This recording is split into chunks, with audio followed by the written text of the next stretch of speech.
Hello, Wednesday Wine with Ana Belaval is live now on Facebook. Hello, everybody. It's nice to see you. We made it to another Wednesday. And as you know, this is the least favorite day for me because it feels like I'm climbing that hump, So that's why I decided to do the Wednesday Wine. I hope you all have your wine with you. If I can get a little bit of love. See, at least one person gave me a heart. You are here with me sharing some wine. Same wine as last week. As I've told you before, this is not about the wine. It's about the whining with the H. Hi, Jorge. Hi, Donna. Hi, Blanca. I should have said salud first. My mom tried raising a polite girl. Con elegancia, pero no me sale, poor woman. Anyway, we've made it to another Wednesday. This was, I would say, almost my first week with no virtual learning with my 7-year-old, so that's a plus. I wasn't inviting you. No, porque el metiche is what we call him, my son Alex, who is 7 and is constantly trying to robar cámaras, steal camera. No, you're going to break my glasses. Go away. Anyway, see what I mean? Look it. Okay, go play your Switch at Dad's. As you can see, the house is not empty like I like it. Adios. My whole family knows that every Wednesday I do this and that they should evacuate, but somehow they all forget. And they are all here. And I am going to keep ignoring him to see if he goes away. Wait, baseball is back. Eddie, don't toy with my feelings that way. Not that I care, but it gives us something to watch and something that my son and my husband can be happy about. This thing, I don't love sports, but the fact that they are not playing is reducing the amount of sports that we can do here, or the amount of things that we can do here. And so I am texting my husband right now. So that he can take care of that little 7-year-old. Del metiche. No, he assumes his role now, el metiche. So now he wants a t-shirt with a hashtag. Anyway, welcome to Wednesday Wine. Where are you showing me some love from today? Let's see. Exacto. The little photo bomber, Brenda. He is indeed too young to be drinking wine. So he has to get here. He has to get out of here. Oh, so baseball's not here till July. Thanks for that, Lucy. But July is around the corner. We should be okay. July 1st. I love it. Blanca, I love red wine. I love any kind of wine, especially if it's free. I really do. Hello from Bartlett. Oh, I love that. Hi, Todd. Look, Franklin Park. I'm so happy that you guys, both males and females, are joining me because I think our conversation includes everybody. And I have to say that, I have, look, Kenosha, Burr Ridge, Harwood Heights. I love it. Welcome, all welcome, and leave your comments and share with us. I have to say that I haven't been doing this for long, the Wednesday Wine, right?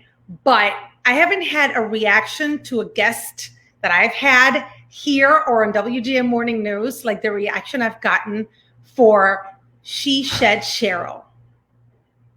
I'm going to try and not mess that up because I have called her Shirley.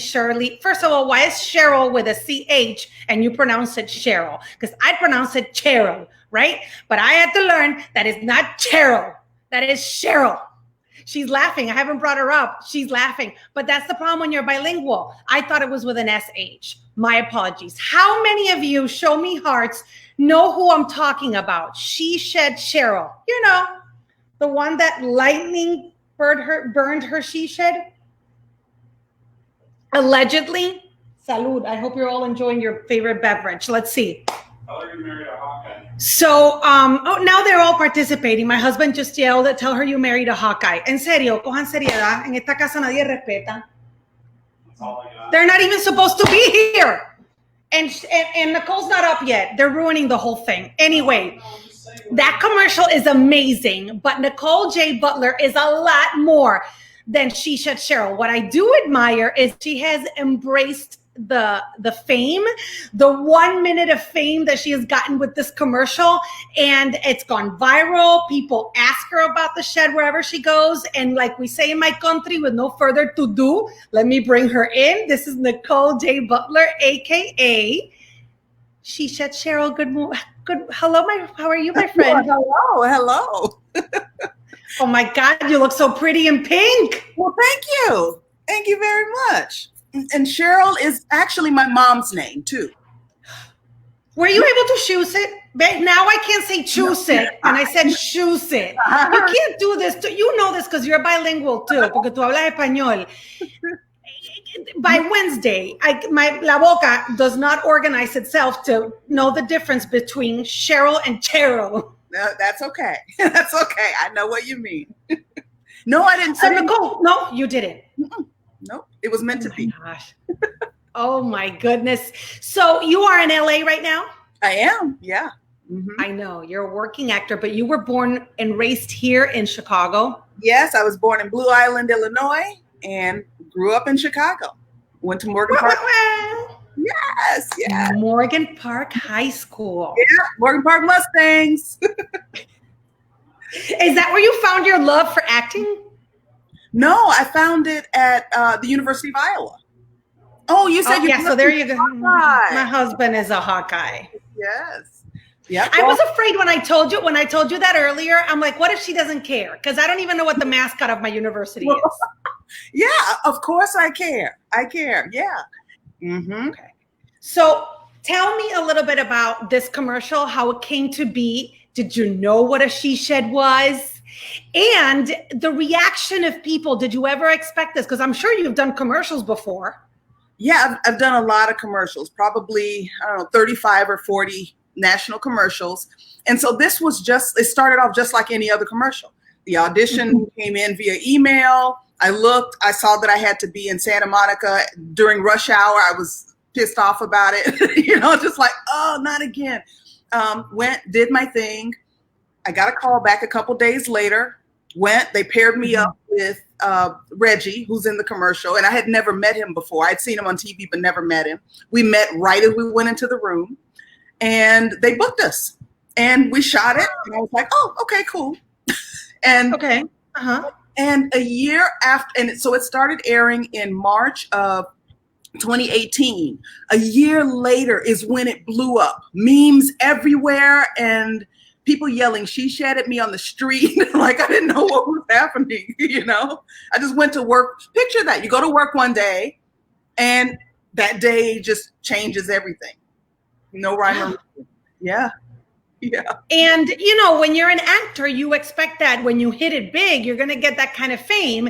And you kind of hit it big with this commercial and you started getting yelled at. Did you enjoy that? Or are you rethinking, when I hit it real big, I don't want these people yelling at me? Well, I never, and I think people think I'm being disingenuous when I say this, but I never intended to be famous. I just love the craft of acting, And so I didn't expect this. And when it first started happening, it made me really uncomfortable.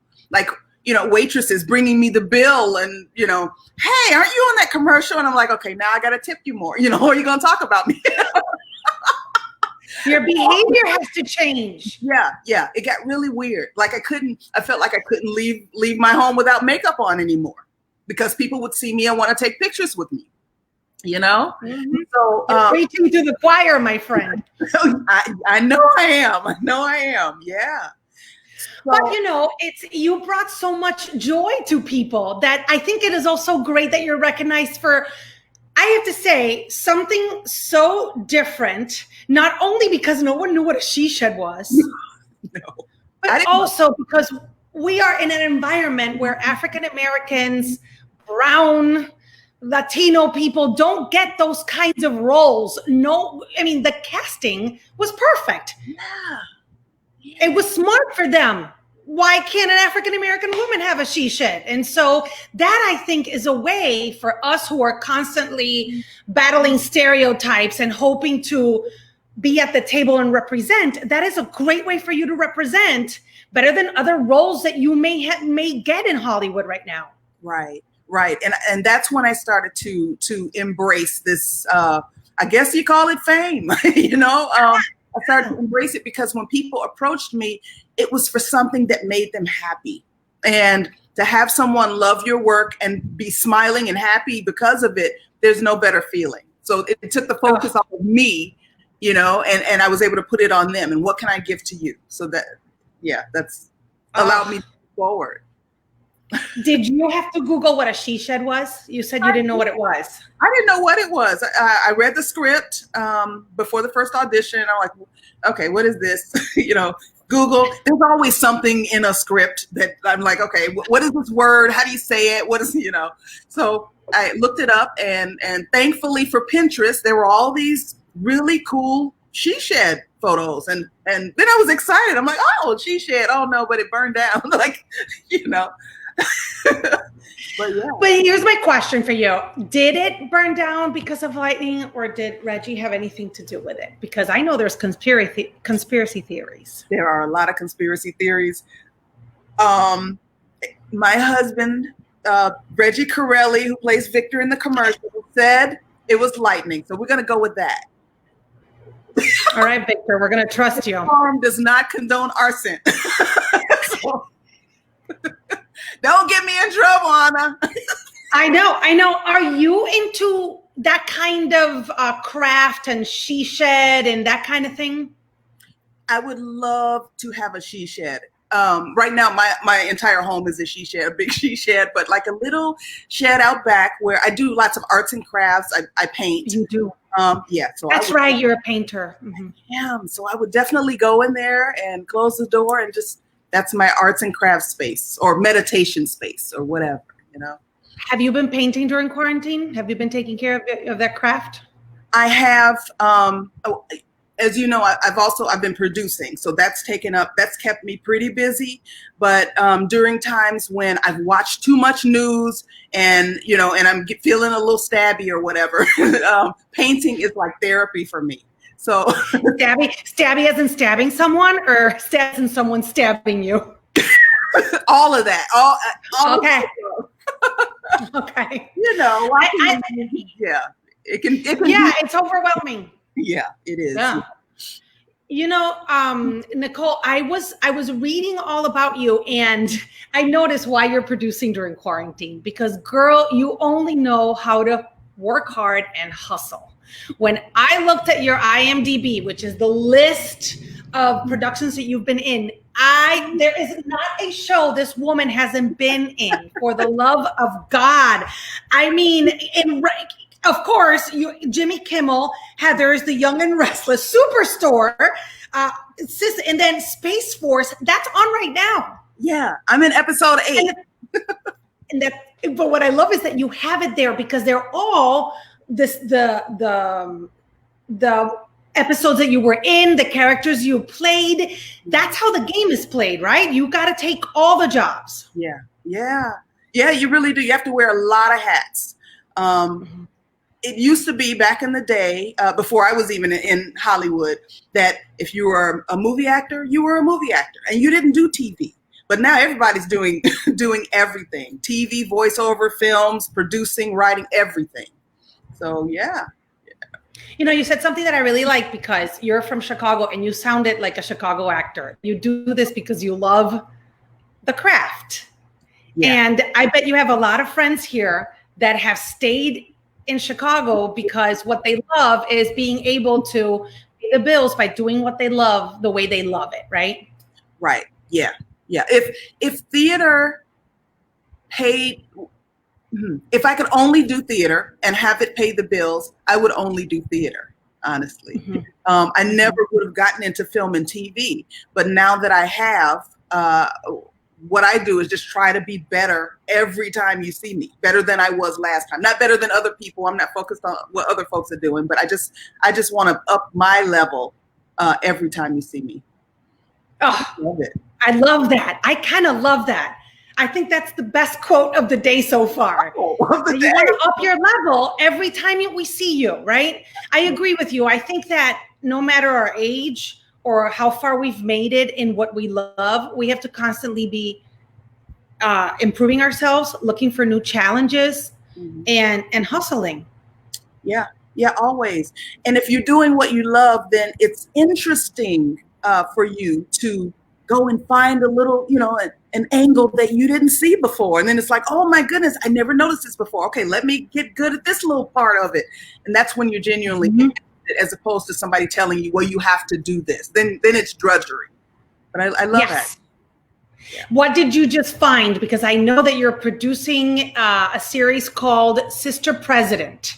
I saw the first episode, and oh my God, I love the concept. Oh, thank you. What a way to marry what we're living now, not only politically, but online, this life that we can respond to people online and be real brave and gutsy online. And then someone calls us to action and we go, oh, So tell people about that. Tell people about Sister President and how this all came to be and the crowdfunding and so on.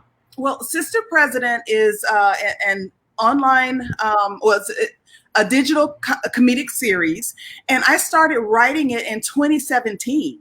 So I didn't know this pandemic and all this was going to happen. I started writing it just because I felt, and a lot of my friends that I was talking to, they felt just disenchanted by the election. I won't go too much into that, but we were all just disturbed. And writing has been a good way for me to get out my feelings and figure out, how do I feel about this and why? And so I started writing, and I'm like, okay, this looks like it could be something, maybe a story, a short story. And the more I wrote, the more it seemed like a script. So I formatted it, and I had the pilot for a script. And then I put it away, but something will make me pull it out again. And I wrote 10 episodes. And then I decided I have to do something with this. You wrote 10 episodes. I wrote 10 episodes. Now they're short episodes. How quickly did you write that? Because it took me months to write my one-woman show. I didn't know you did a one-woman show. Well, I didn't because the pandemic hit. Okay. Please. Okay. I feel it's like, please, a moment, please. Scene. How long did it take you to write those 10 episodes? It didn't take me long to write. It did. Once I sat down, I could knock out an episode in an hour and a half. Like once I just sat down and focused it, okay, I'm going to write. Like it just came to me. I heard the characters. I saw what was going on in the story. The part that took the time was I've produced little bitty things, with like $100 budget to feed people, but this was going to require like $20,000 to shoot it the way that it needed to be done. So, and I don't like to ask for help, but I had to. There's no way I could have done it on my own. So that was working up the courage to ask people, hey, would you read this? Hey, crowdfunding.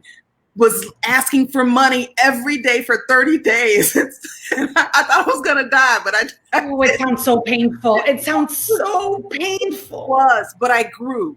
From it. Yeah, I grew. And people said yes. And so I learned that I have people in my circle who believe in me, who are so skilled, because almost everybody, there were a few people who said, oh, don't pay me. But I wanted to pay people because I value their skills, we all got bills. So we had the reading in November of 2018. Now remember, I started writing in 2017. November 2018, we had the first reading, and then I decided who I was going to cast for certain things. I wasn't sure if I was going to be in it. Like I just wrote the story, and I was like, okay, if I'm producing and writing and all this stuff, it might be too much for me to be in it too. And in May 2019, we shot the pilot. I used that to crowdfund. In fall of 2019, we got greenlit, and we shot it 6 episodes in 6 days. And I combined some episodes because I had written 10. So I just, trimmed the fat a bit and combined some things. Shot it in fall, in December and January of 2019, 2020. Oh boy. Been in post-production for 5 months. We didn't know a pandemic was going to happen, but But maybe I think only a few Chinese people did. yeah, only a few. We didn't know until February February. No, I mean, let me not joke about that because that's debatable. And you know, it's we were told with plenty of time what was coming our way. So yeah, we should be wearing masks. Thank you. That's all I'm going to say. So then what is going on with Sister President now? Well, Sister President launches. I'm dropping the whole season. So that's 7 episodes. It's the one that we shot last year, plus 6 new episodes that we shot from crowdfunding on July 1st on the Live True Project YouTube channel. And I'm very excited. Yeah, that's my production company. So it'll drop. This is what's fantastic about this medium. You know, before you would have had to crowdfund, you know, beg, steal, cry, cheat to see if someone would buy it. And now you do it on your own, and I'm sure people will watch it. Yeah. Yeah, I got people who are so excited for months. They've been like, when is it coming out? I'm like, we're working as hard as we can. Like I couldn't sit with the editor. You know, the director and I couldn't get together and meet. We were doing everything via the internet and, you know, emailing files. How does this look? But we got it done. We got it done. You got it done. You don't have to wait for a studio to green light it or anything. It's going to be on YouTube. I will click a button and everybody will be able to see it. I'm really excited. Tell people kind of like the premise of it. Okay. 2 sisters, very different. One is reserved. The other one is very outspoken. She's a firecracker. They're at a town hall, virtual town hall via the internet, talking to the president. The one who's outspoken is talking a lot of smack. And the president says, "Oh, you all think you can do a better job than I can." And they're like, "Yeah, anybody could." Okay, I'm going to let you be president for the duration of my term, but if your approval rating isn't 10 points higher than where mine is currently, you go to prison for the duration of my term. And hilarity ensues. And hilarity ensues. I'm the president. Oh, my character's the president and does not want to be, but the sister does want to be the vice president. So they bump heads. We deal with serious issues like anxiety. One of the sisters has anxiety issues, and we deal with political issues, but you laugh all the while.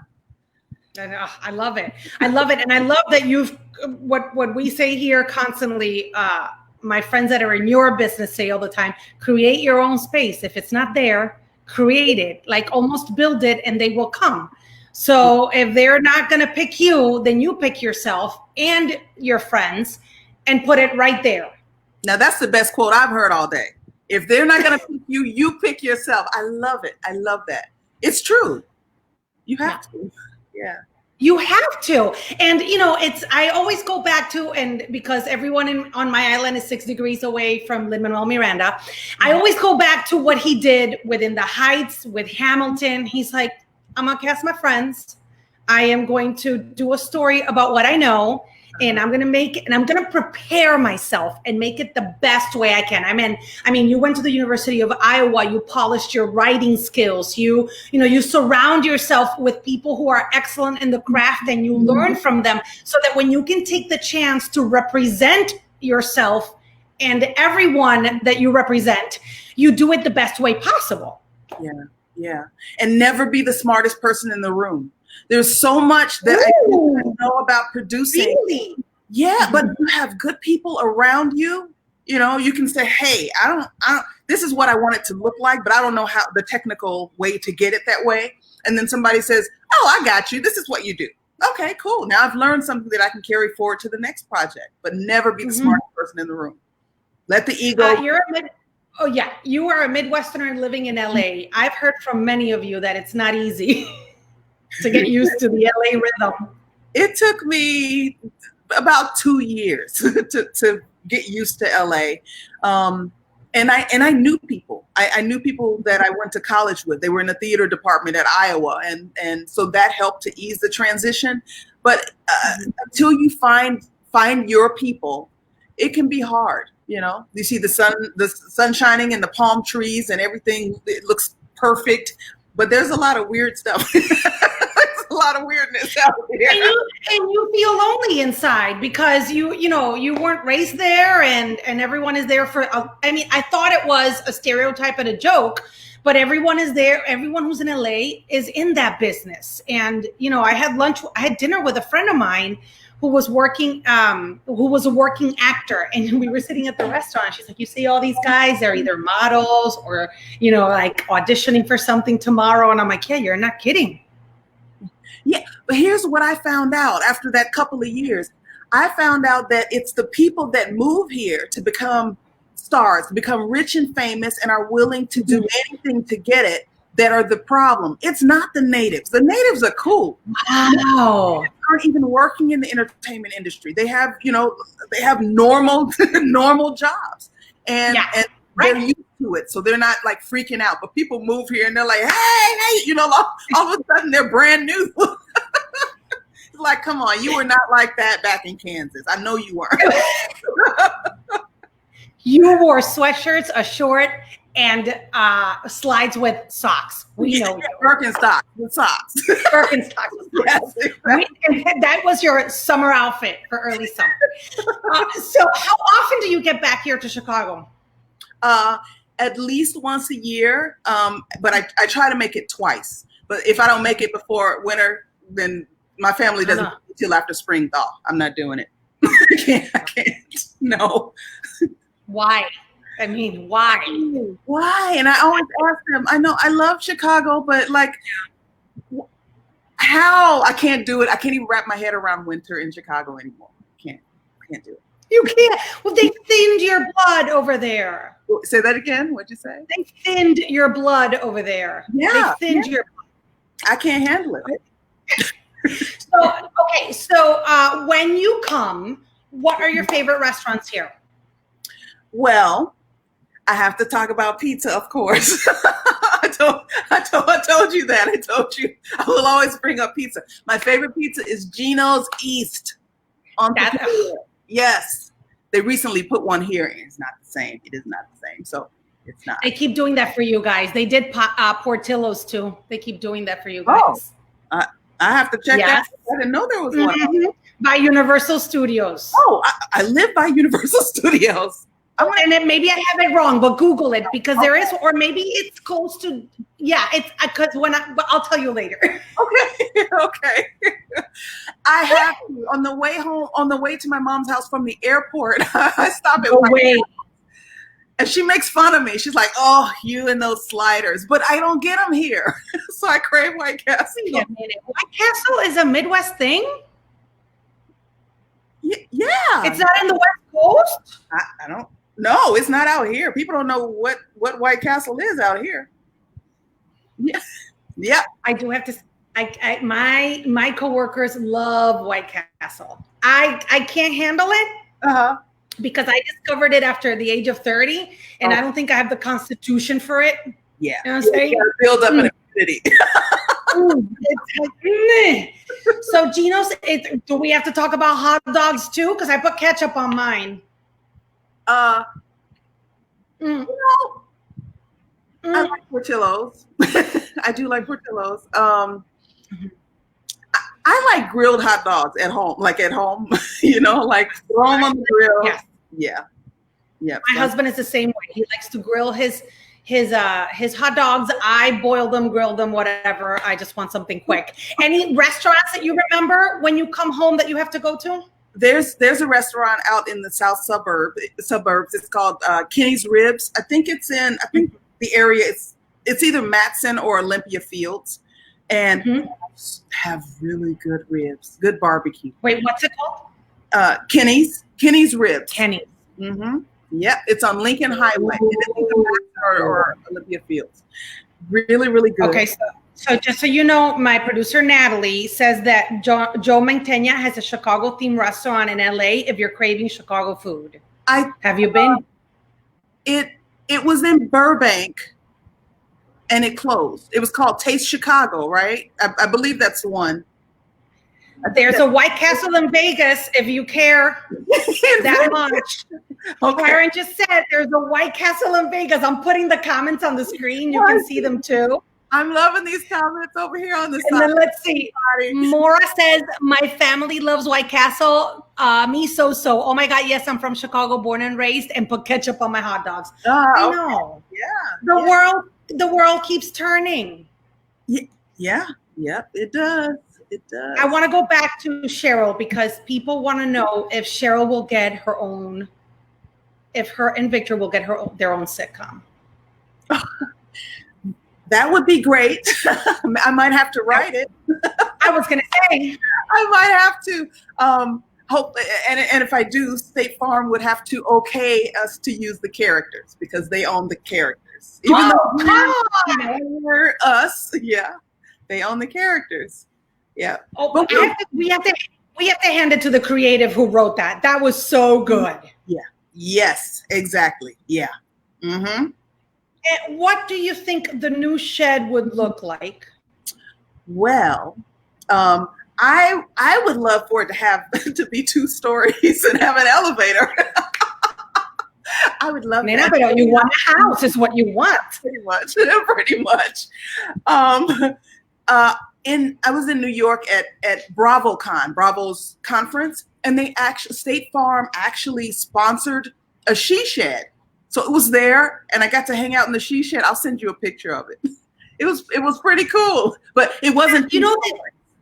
No, but let me tell you, you weren't here for this, but for maybe last year's Flower and Garden Show at Navy Pier, there was a she shed. Really? Oh, it was beautiful. It was inspired on Cheryl's she shed, and I hadn't seen the commercial until then.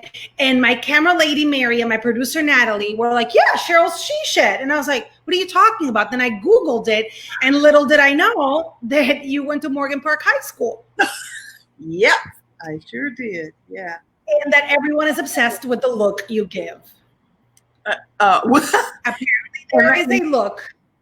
Yeah, and the director, Craig Gillespie, he was the director of I, Tonya. You know that movie, Nancy Kerrigan, Tonya Harding? Yeah, he directed that, which is an Oscar-winning movie. So he directed us in this commercial. And he was such a joy to work with. Once Did we he need the money? The script, no, a lot of, I don't know. You're trying to get me in trouble, Anna. You're trying to get me in trouble. Ay, mijo, pero como que Oscar winning y de momento estás haciendo un comercial, me preocupa. Where did you spend the money? We need to have a conversation with him. They wear a lot of hats too, you know. They direct music videos and movies and commercials. Yeah. But he got down what he needed for the script to make the client happy. And then he just let us do our thing. Okay, say it this way. All right, what else can you come up with? And so you never know until you see the commercial what it's gonna look like. And when the first time I saw it, I actually laughed. I thought it was funny, but I didn't know it was going to blow up. Of course, I hadn't. There's no way to know. Is there anything of Cheryl in you? There's a lot. Yeah, there's a lot of me and Cheryl. So at the end, when I look at him, that was just me reacting to him and his tone of voice. That was Nicole. Like, dude, like what? Wait a minute, what's happening here? Oh yeah. Oh, I love it. I'm so glad that happened to you, and I hope that even better things keep happening. Tell people where they can find Sister President and when, because they've been asking, and I'll post the link to it as well. Okay, this is going to be very easy to remember. Go to sisterpresident.com. All the info you need is there. There's the trailers there now and a few other behind the scenes videos, but the series, all 7 episodes, will drop on July 1st. Just go to sisterpresident.com. Well, my friend, stay healthy. You're making Chicago proud.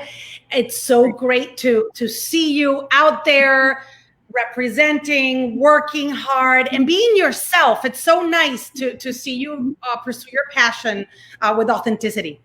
Thank you so much. Thank you. Yeah. It can be tough in this business, but I don't have to be me or I won't be happy, you know? And that's the whole point. Mm-hmm.